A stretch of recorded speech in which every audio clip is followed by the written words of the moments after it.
दंडवत प्रणाम. जय श्री चक्रधर. श्रोते हो, आजच्या व्हिडिओमध्ये आपण ऐकणार आहोत मानवी जीवन आणि संगत. या मानवी जीवनामध्ये संगतीचं फार महत्त्व आहे.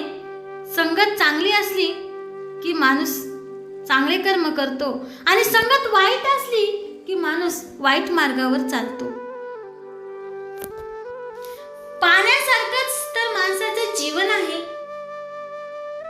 संगतीने पाणी वेगवेगळे रंग धारण करते, असंच तर आहे जीवाचं. हा मानवी जीव ज्या संगतीत राहतो तसंच वागायला लागतो. वेगवेगळ्या संगतीत राहून असं वेगवेगळं वागत असतो.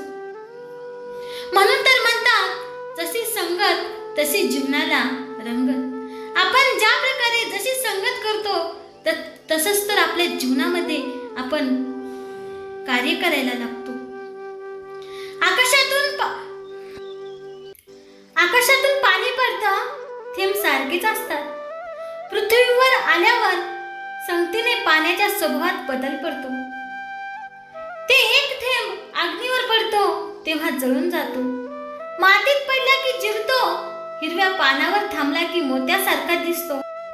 आणि स्वाती नक्षत्रात तोच थेंब शिंपल्यात पडला की त्या थेंबाचा मोतीच होतो.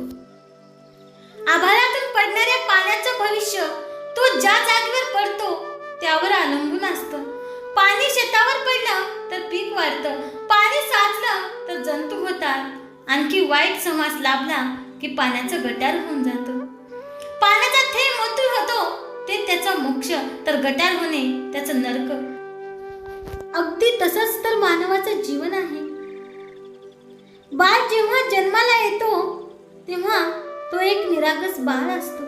पण जो ज्या संगतीत राहतो, ज्या वातावरणात राहतो त्यावर त्याचं भविष्य अवलंबून असतं. हे मानवी जीवन आपण जगत असताना या मानवी जीवनात संगतीला फार महत्त्व आहे. कारण यश नेहमी चांगल्या विचारातून येतं आणि चांगले विचार हे चांगल्या संगतीतून येत असतात. म्हणून संगत चांगली असावी. मानवी जीवन हे खरंच पाण्यासारखं आहे काय? अगदी पाण्यासारखंच आहे काय? नाही. पाण्याला कळत नाही तर माणसाला कळतं. पाणी जड आहे तर माणूस चैतन आहे. माणसाला वाईट चांगल्याचं ज्ञान असतं. तो स्वतः निर्णय घेऊ शकतो.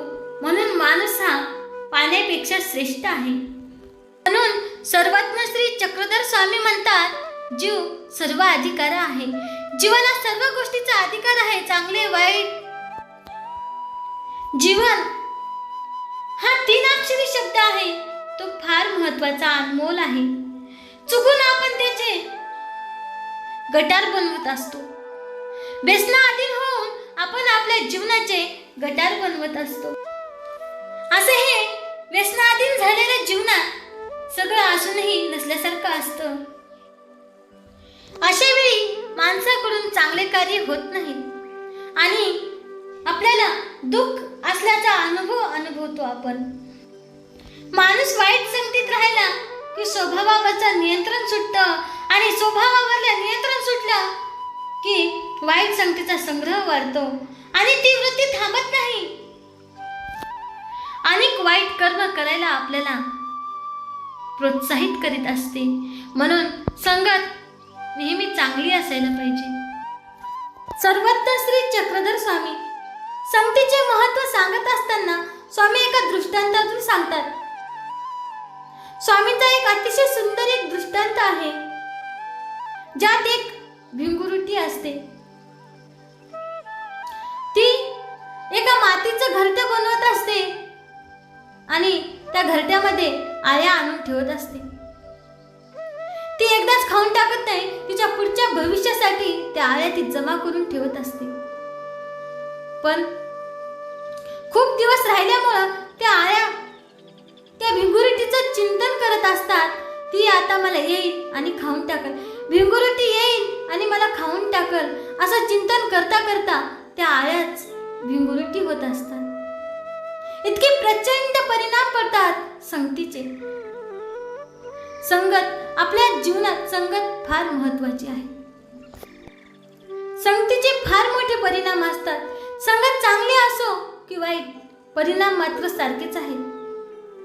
वाईट संगतीत आपण राहिलो तर वाईट संगत आपल्याला वाईट वृत्ती करायला प्रोत्साहित करते आणि चांगल्या संगतीत राहिलो की चांगली संगत आपल्याला चांगले काम करायला, चांगले कार्य करायला प्रोत्साहित करीत असते. हे संगतीचे महत्त्व सांगताना मला एक गोष्ट आठवते.